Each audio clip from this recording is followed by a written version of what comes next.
अत्यंत शांतपणे आणि हातात आंबे घेऊनच, परंतु दुर्दैवाने ह्या देवेंद्र फडणवीसांनी वर्षावर यायचा दरवाजा आमच्यासाठी पोलिसांचे दांडे उभारून आणि बॅरिकेड टाकलेले जे होते त्याने बंद केला आणि आम्हाला जबरदस्तीने पोलिसांच्या गाडीत बसून या ठिकाणी आणलं.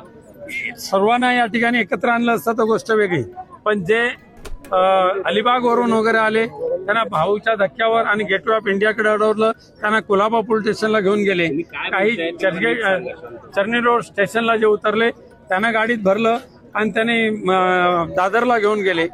काही आमचे नेते जे आहेत राजू शेट्टी आणि हर्षवर्धन सकपाळ यांना डोंगरी पोलीस स्टेशनला घेऊन गेले. तर अशा पद्धतीने ह्या आंदोलकांना एकत्र येऊ न देता आंदोलन चिरडून टाकायची घाणेरडी पद्धत जी देवेंद्र फडणवीसांच्या सरकारने अवलंबिली त्याचा आम्ही धिक्कार करतो. आणि अशा पद्धतीने कोकणवासियांच्या भावनांशी खेळण्याचं जर तुम्ही काम करत असाल तर केवळ कोकण नव्हे संपूर्ण महाराष्ट्र कोकणच्या पाठीशी मजबूतीने उभा आहे. पुढच्या आंदोलनाची दिशा तुमच्या काय असेल? पुढच्या आंदोलनाची दिशा आम्ही लवकरच 1-2 दिवसामध्ये बसू एकत्र आणि नक्की ठरवू, पण कोणत्या परिस्थितीमध्ये कोकणवासियांना आम्ही वाऱ्यावर सोडणार नाही.